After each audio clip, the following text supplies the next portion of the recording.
జనతా పార్టీకి ఉంది, కాంగ్రెస్ పార్టీ నాయకుల వారు కాంగ్రెస్ పార్టీ. విచిత్రం అనిపించింది ఏంటంటే ప్రతి ఒక్కరు కూడా అక్కడ కూర్చున్న వాళ్ళు చేయలేకపోతున్నారు, వాళ్ళతో వచ్చింది ఏదో వాళ్ళు చేస్తున్నారు.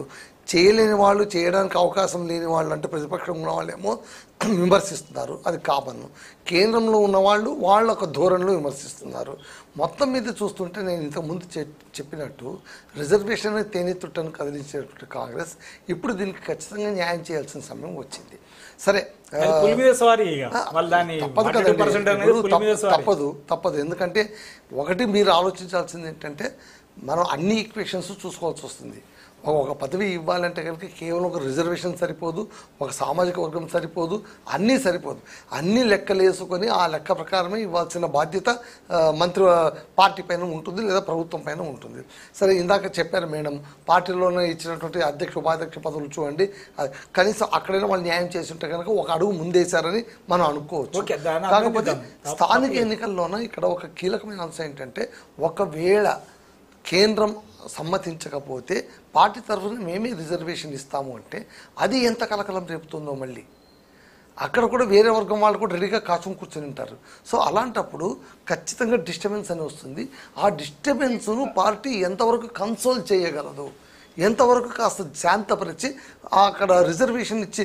ఒకటితే నిజమండి, కాంగ్రెస్ కనుక సక్సెస్ఫుల్గా స్థానిక ఎన్నికల్లోన 42% రిజర్వేషన్ అమలు చేసి కాస్త ఏ అల్లరి లేకుండా ముందుకెళ్ళగలిగి మంచి సీట్లు కనుక కొట్టిందంటే ఖచ్చితంగా ఆ పార్టీకి ఒక గుడ్ విల్గా మారుతుందండి, డెఫినెట్గా ఖచ్చితంగా మారుతుంది.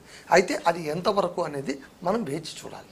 అంటే చట్ట ప్రకారం అయితే సాధ్యమయ్యేటట్టు అది అందరికీ తెలుసండి, అది అందరికీ 42% రిజర్వేషన్ చేసిన సమయంలోనే వాళ్ళకి తెలిసి వాళ్ళు ఎందుకు చేస్తారంటే రాజకీయ ఎత్తుగడ అంతే. అది అందరికీ అర్థమవుతుంది కదా రాజకీయ ఎత్తుగడని. పోనీ ఆ విధంగానే వాళ్ళు అన్నారు కదా ఒక మాట, ఏంటి, ఒకవేళ చట్టపరంగా కాకపోతే మేము సొంతగానైనా మా పార్టీలో ఇచ్చుకుంటామని. అలా ఇచ్చుకోవచ్చు, తప్పేముంది, అలా ఇవ్వడంలో తప్పేం లేదు కదా. ఇస్తారు. సరే, ఇప్పుడు స్థానిక ఎన్నికల్లో ఇచ్చినంత చొరవగా రేపొద్దున రానున్న ఎన్నికల్లో ఇస్తారా? పోనీ పార్టీ పరంగా ఇది ఒక పాలసీ చేసుకుంటారా? పార్టీ పరంగా మా పార్టీ పరంగా మేము 42%. ఒక మాట ఏంటంటే ఇంత ఇష్యూ జరిగి అసెంబ్లీలో 42% రిజర్వేషన్ కోసం బిల్లును పాస్ చేసి కేంద్రానికి పంపించిన తర్వాత ఒక 3 కమిషన్లు నియామకం చేశారు.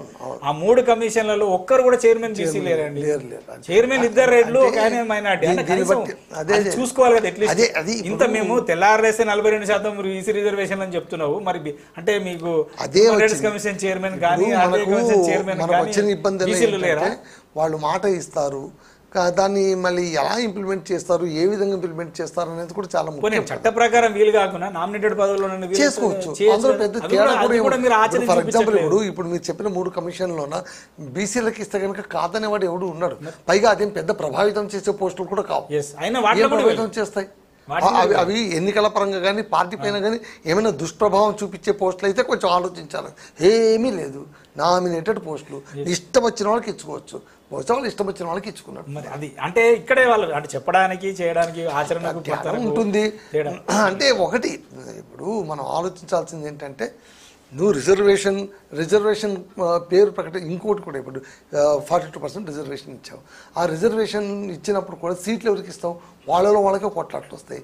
ఎవరికి ఇస్తే ఇంకొకరికి కష్టమంటారు, బుస్తమంటారు. ఎటు తిరిగి మళ్ళీ 42% ఇచ్చారు కదా అని బీసీలు అందరూ ఓట్లు వేయరు. ఇష్టమైన వాడికి ఇస్తేనే ఓటేస్తారు. ఇష్టమైన వాడు ఎవడు? ఆ తురుపు ముక్క ఎవరు? మళ్ళీ కథ మొదటికి వస్తుంది. సో ఈ విధంగా చూసుకుంటే ఇది చాలా సంక్లిష్టమైనటువంటి సమస్య. దీన్ని ఎలా ఎదుర్కొంటారు, ఎలా ముందుకు వెళ్తారు చూడాలి. రేవంత్ రెడ్డి గారు మరి ఎన్నికల తర్వాత అసెంబ్లీలో బిల్లు పెట్టిన తర్వాత ఇచ్చినట్టు హామీ ఏమంటే ఒక ధైర్యంగా ముందడుగు వేసినట్టుగా అనిపించేలా.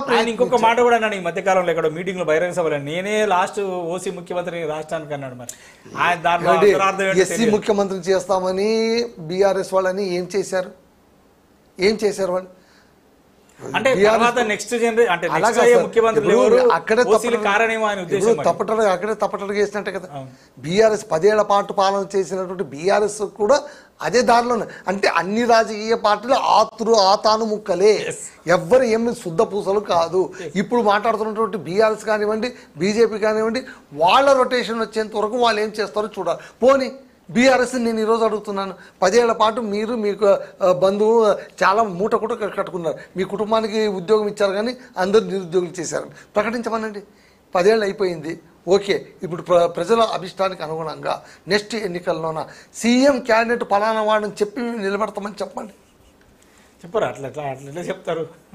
మరి అలాంటప్పుడు వాళ్ళకి మాట్లాడే హక్కు ఎక్కడుంది? అంతే కదా. Right, okay. మొత్తానికైతే మరి స్థానిక సంస్థలకు ఎన్నికల నిర్వహణ జరగాల్సినటువంటి అవసరం ఉంది. ఎంత త్వరగా జరిగితే అంత మంచిది. ఇప్పటికీ ఆలస్యమైంది కాబట్టి, ఎందుకంటే స్థానిక సంస్థలకు ప్రజాప్రతినిధులు, ప్రజలు ఎన్నుకున్నటువంటి నాయకులు ఉంటేనే స్థానిక సంస్థలు సమర్థవంతంగా పనిచేస్తాయి, కేంద్రం నుంచి రావాల్సినటువంటి నిధులు కూడా వస్తాయి.